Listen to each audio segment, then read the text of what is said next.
Thank you.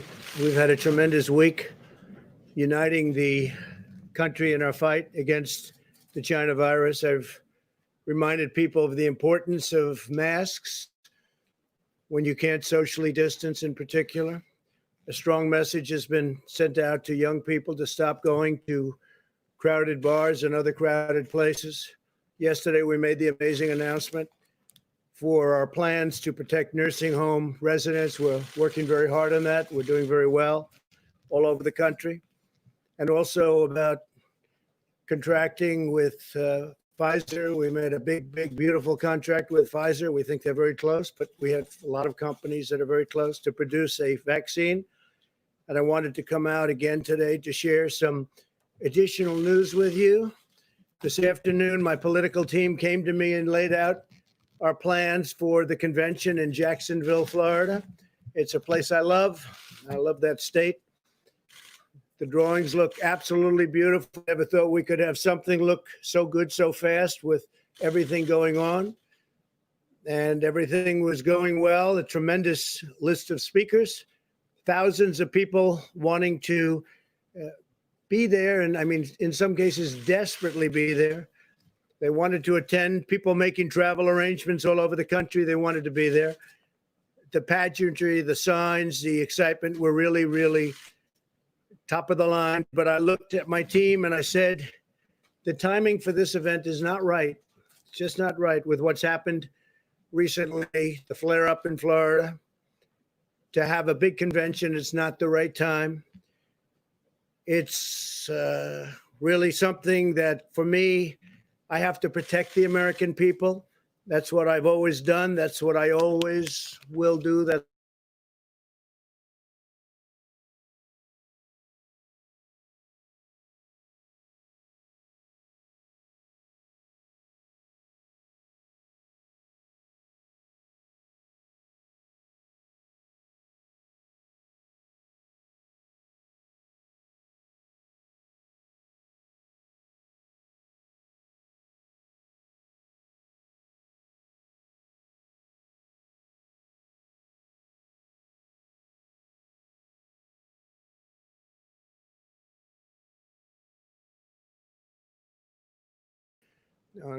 people were out of control for 51 days, a long time.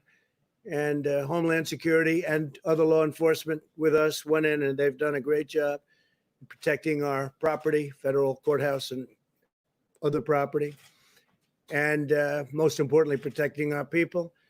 Or the senseless violence that you see in Chicago or New York or Detroit, a lot of other cities where so many people are shot and so many people are killed.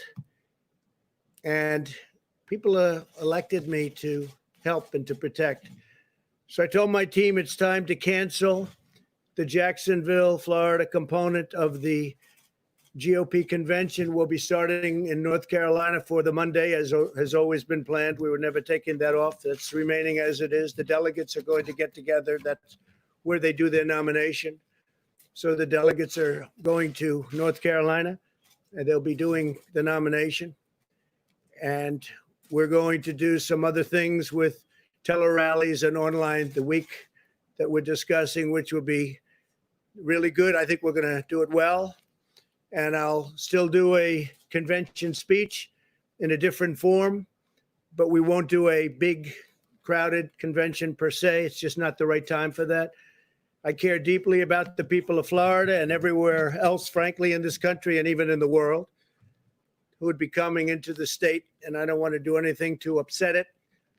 They'll be doing very well very shortly. We're going to put some maps up of the country behind me, and you'll see that the area that we're talking about is a hot spot. You'll also see a lot of the country has no problem whatsoever, most of the country, actually. So I'm always going to take care of you, so that's the way we're going to do it. I've spoken to Governor DeSantis and informed other political leaders. I want to thank the Jacksonville community and its great mayor. He's a great guy, really great guy. They wanted it so badly. And all of the other political representatives in Jacksonville and in Florida. and just very special people, a very special group, and they were there for us 100%. Today, I want to provide an update on the actions we're taking to support the safe reopening of America's schools. Parents around the world who have had their children home for the last few months have a greater appreciation for the fact that teachers are essential workers, that they're essential to our children's future.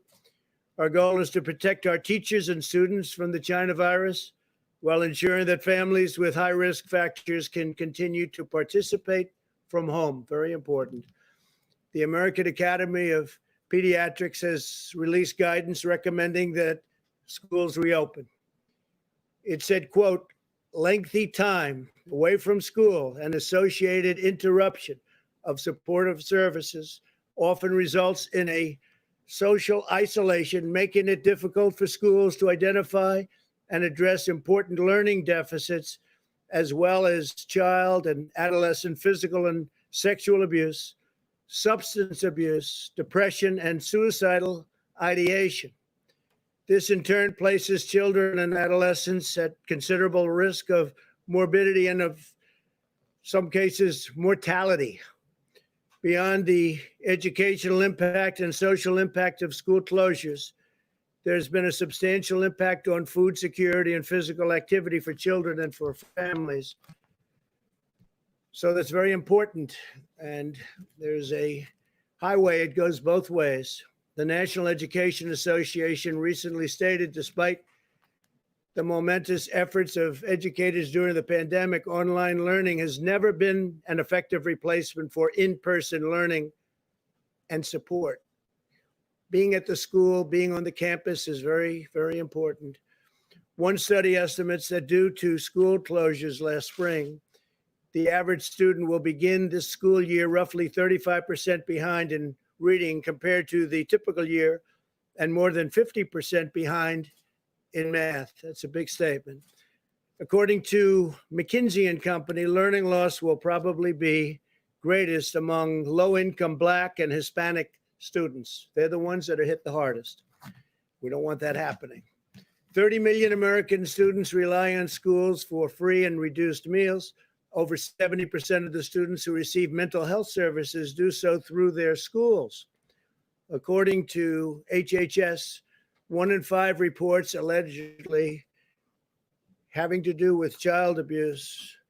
They have neglect, and these are neglect and neglected cases are submitted by education personnel. So people in the education world on the premises will be the ones that report neglect and other problems when they see the children. They know if they've been neglected, they know if they've been hurt or harmed in any way, whether it's at home or someplace else, but they see this at school. You don't get to see that if you're not going to school. It's a big thing. Fortunately, the data shows that children are lower risk from the China virus very substantially. When children do contact the virus, they often have only very mild symptoms or none at all. And medical complications are exceedingly rare. Those that do face complications often have underlying medical conditions.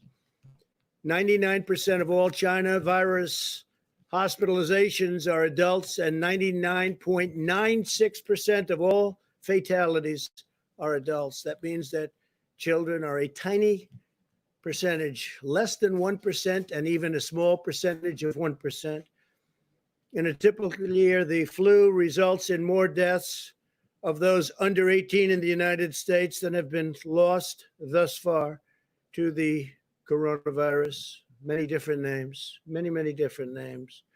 The life of every child is sacred and must be protected. Our sole focus is the health and well-being of America's children. I have a very, very special person who loves children, who's I think one of the greatest athletes of all time. A lot of people say the greatest pitcher of all time, known as a relief pitcher, could have been whatever he wanted. Some people, he is the greatest reliever of all time by far, substantially more saves than anybody else. In fact, he got the Presidential Medal of Freedom recently. And I'm reading off these stats. I knew he was the best. I knew he was great, but I didn't know it was almost double anybody else. But he's a man who loves children, has children, loves children, works hard with children. We're going to go outside and be with some little leaguers. Mariano Rivera, he's the Sandman, right? My wife said, darling, why do they call him the Sandman? I said, they play the song. He just puts the batters to sleep. And that's exactly what happened. So having Mariano here is a great honor. Thank you very much. Was talking about children in schools. And there's nobody that's done more than you have. Thank you very much, Mariano. Fantastic man. Given these considerations, we believe many school districts can now reopen safely, provided they implement mitigation measures and health protocols to protect families, protect teachers, and to protect students. And we do have to protect the teachers and the families also. We have to remember that all families should be empowered to make the decision that is right for their own circumstance. This is especially important if a child has underlying health conditions or lives with a parent or grandparent who is at higher risk. In cities or states that are current hotspots, and you'll see that in the map behind me, districts may need to delay reopening for a few weeks, and that's possible. That'll be up to governors. The decision should be made based on the data and the facts on the grounds in each community, but every district should be actively making preparations to open. Again, the children obviously have a very strong immune system, maybe even as strong as yours. They seem to be able to fight it off and not have a problem. So it's pretty amazing, actually. Great, great credit. Our strategy to safely reopen schools mirrors our approach nationwide as we race toward the completion of a vaccine and therapeutics. The responsible path is to shelter those at highest risk while allowing those at lower risk, much lower in the case of young children, to resume work at school, and as long as everyone practices vigilant hygiene and social distancing. We want that. A permanent shutdown was never the strategy, which would ultimately lead to greater mortality and irreversible harms. We don't want to do that. At the same time, we have to get our economy going. We had tremendous numbers issued yesterday. Housing prices, pricing of housing up 21%. It's the highest in history. It's the highest number in history. Real estate housing went up 21%. Today, the CDC will provide additional guidance for how schools can reopen safely. I hope that local leaders put the full health and well-being of their students first and make the right decision for children, parents, teachers, and not make political decisions. This isn't about politics. It's about something very, very important. This is not about politics. I even think it's bad politics if you do the wrong decision. Very bad politics. We're asking Congress to provide $105 billion to schools as part of the next coronavirus relief bill. This funding will support mitigation measures such as smaller class sizes, more teachers and teacher aides, repurposing spaces to practice social distancing, and crucially, mask wearing. This money is in addition to the $30 billion we secured for schools and universities earlier this year. That money we have, some is distributed and some is not distributed. If schools do not reopen, the funding should go to parents to send their child to public, private, charter, religious, or homeschool of their choice. The key word being choice.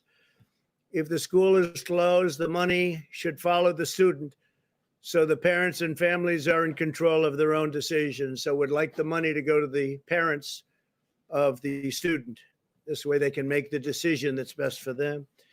We cannot indefinitely stop 50 million American children from going to school, harming their mental, physical, and emotional development.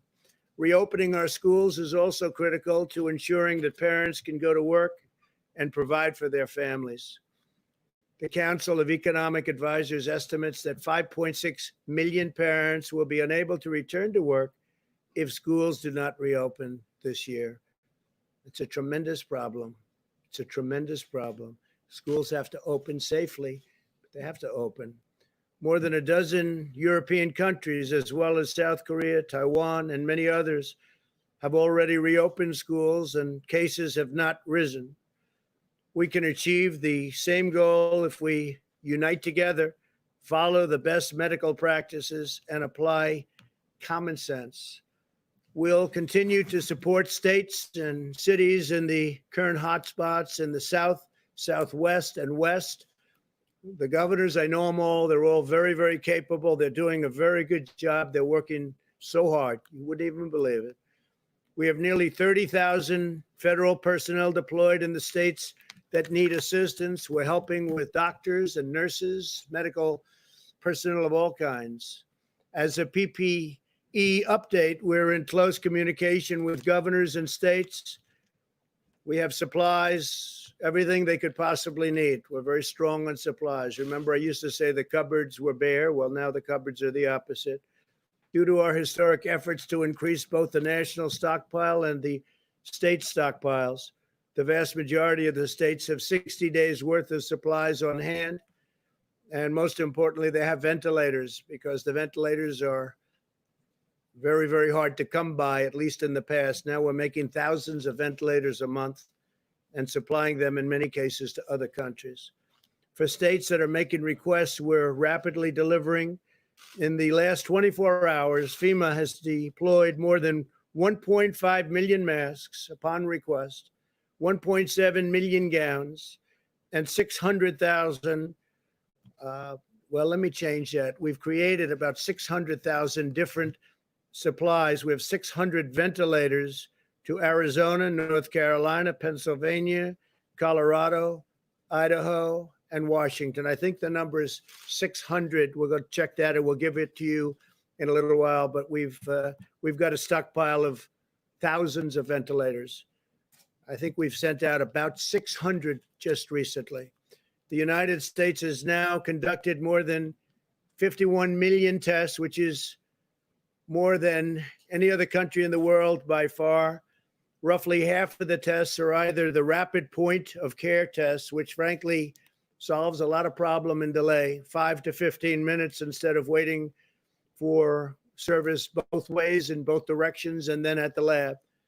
But roughly half of them now, which is a tremendous increase, are 5 to 15-minute tests, or tests done in a hospital where you get the results back in less than a day, some cases immediately. We're continuing to surge testing to current hotspots such as Miami and Phoenix to detect those with the virus and take steps to stop from spreading it further.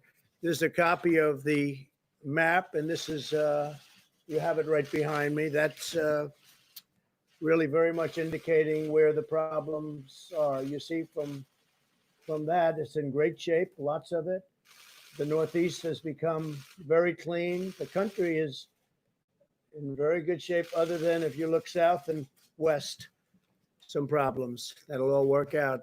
On therapies, we've worked with Florida to ensure that over 40,000 vials of remdesivir are arriving this week. It's a lot. That's a lot. They're working round the clock to make it. It's had a tremendous impact. We've also shipped thousands of vials to Arizona, California, and Texas over the past 2 weeks. Arizona is doing very well. It's heading down. Numbers are heading down, I think, very quickly. Governor's done a great job. They've all done a great job. Working hard. We'll continue to monitor the areas rising and with respect to cases, and we ask all Americans to exercise vigilance, practice social distancing, wear a mask, do whatever is necessary so we get rid of this horrible situation, this horrible disease that was sent to us by China. It should not have been sent. They should have stopped it. They could have stopped it. They didn't. And the entire world has gotten infected. And a lot of countries are going through a lot right now. This morning, I spoke with President Putin of Russia, and they're going through a very hard time with this, in Moscow in particular. I spoke to the Crown Prince, Saudi Arabia. They're doing well, but they're going through a lot. Everybody's going through a lot. Yesterday, I spoke to the heads of 4 different countries. All 4 are going through a lot, going through a hard time. This could have been stopped. It could have been stopped quickly and easily, but for some reason it wasn't. And we'll figure out what that reason was. So with that, if you have any questions, please. On the convention, were you simply not convinced that you could keep people safe at the convention? I just felt it was wrong, Steve, to have people going to what turned out to be a hot spot. You know, when we chose it, it was not at all hot. It was free. And all of a sudden it happened quickly. It happens quickly and it goes away, and it goes away quickly. The key is we wanted to go away without a lot of death, without a lot of problems. And we're learning so much about the disease. That's why we're very cognizant of nursing homes. We're watching them very carefully, and people over a certain age, and especially people over a certain age with diabetes or heart disease in particular, but with a problem.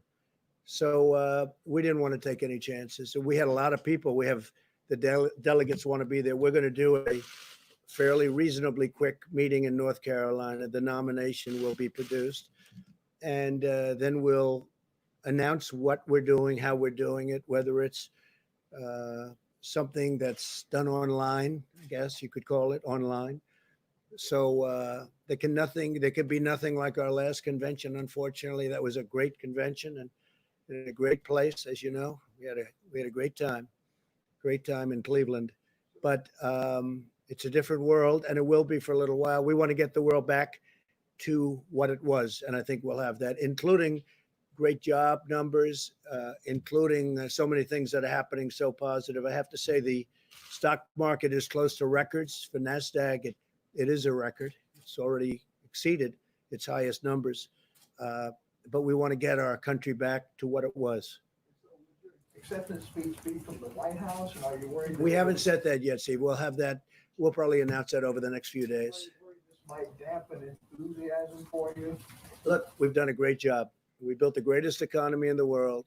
Nobody close. Not China, not anybody. We had to close it. We saved millions of lives, and we opened it. But we had the best numbers in history for African Americans, Hispanic Americans, Asian Americans, every group you want to name. Young people without a diploma, young people with a high school diploma, with a college diploma, anything you want to name. We had the best numbers. Women doing incredibly. Never been a time like that. And we had to turn it off because of what China did. We had to turn it off.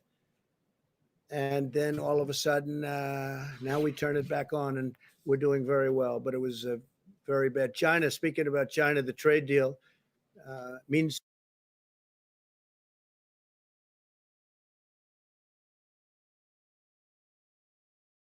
record corn day. They purchased more corn than any order ever. And that went on for 2 or 3 days, and soybeans and all. But it just means much less to me. Can you understand that? Just means much less to me. Please go ahead. What was the one thing, if there was one thing that changed your mind about the convention, and did Florida officials ask you to cancel it? No, they didn't. We're dealing with them, but they didn't. I would just say safety, just safety. I just, I could see the media saying, "Oh, this is very unsafe. I don't want to be in that position." It's safety, not because of the media, but that's what they would say. And we'll have a very nice something. We'll figure it out. It'll be online in some form. Maybe it'll be something even a little bit different. We have time. We're talking about the end of August, but I think it'll be something that will be exciting. But there can be nothing like having 25,000 people. We had a tremendous thing planned tremendous convention planned in North Carolina, and it would have been very good, but a much smaller version in Florida. But then we saw what was happening pretty quickly. We saw that the virus was coming up that coast. So, Acknowledgement of the severity of the situation in Florida? No, I think it's going to come and go. It will. I mean, you take a look at some of these locations. We're heavily infected. I mean, to a point where Deborah and I were talking that, when you look at what happened in New York and what happened in New Jersey and other places, and now you're looking and it's gone. Hope it stays gone. I think it will, but we have to be vigilant. We have to be careful, and we also have to set an example. I think setting the example is very important. It's hard for us to say we're going to have a lot of people packed in a room and then other people shouldn't do it. Don't forget, we're talking about schools, and we want them to be vigilant, and we're saying open, and then we're saying, here you have a big room. But I also, if you notice, I said where bars are crowded, where other things are crowded. Well, there's nothing more crowded than a convention. I mean, you've seen them.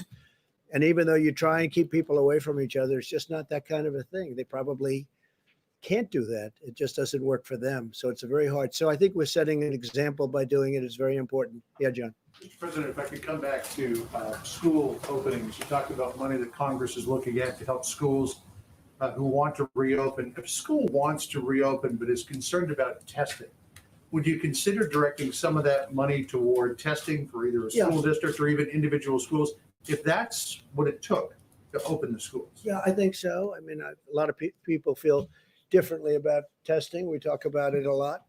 When we have 50 million tests plus, and we broke the 50 million test mark. Second in the world is India, which has 1.4 billion people, and they had 12 million tests. And other countries that are very big had 2 million tests. And some countries essentially only test if you're sick and walk into a hospital, walk into a doctor's office, or you're literally really sick. They essentially don't do tests unless you're sick. And I understand that too. So, yeah, if they feel that that's what they want, that would be fine. You would tell Congress, you would encourage Congress to pay for testing for schools? I would if they want. Again, we've done 50 million tests. There's nobody even close in the whole world. You look at our mortality rate, you look at our death rate, you look at different statistics. We're doing very well, but one death is too many. This should never have happened. This should never have been allowed to happen from China. Also, Mitch McConnell's office just put out a statement a moment ago about the phase 4 relief package, CARES 2, saying, quote, it's tailored precisely for this phase of the crisis.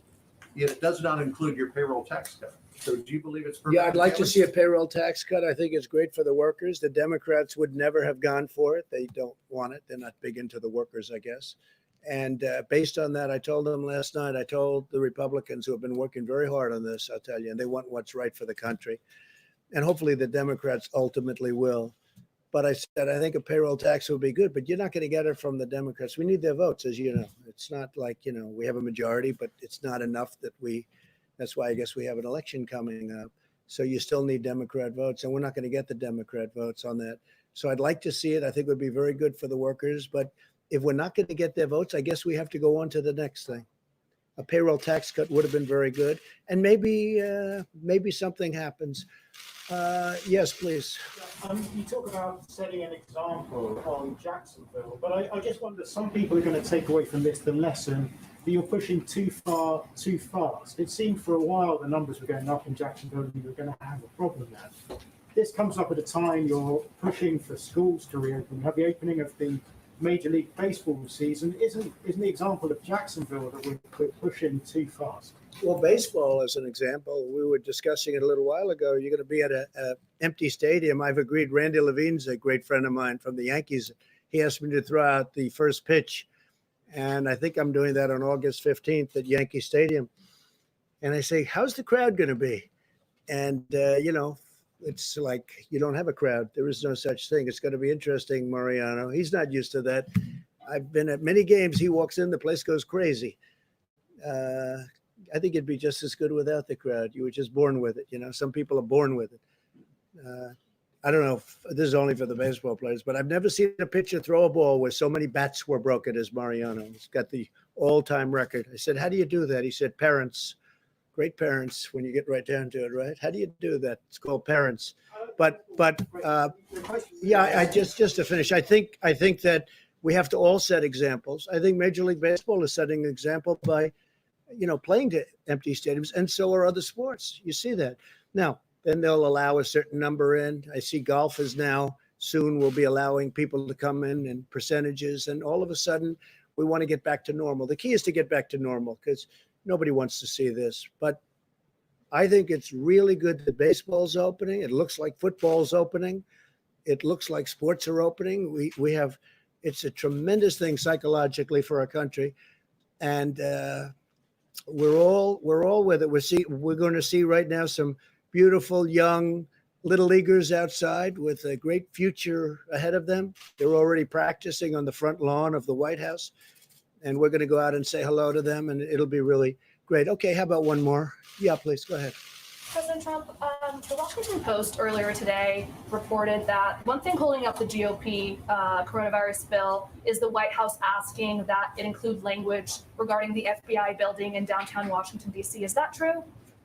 I don't know that they're putting it in this bill, but I know they want to have a new FBI building. This one is very old, and it's really was never built to a very high standard, as you probably have heard, and it's got a lot of danger involved and panels falling off the outside and pieces of concrete falling off the building.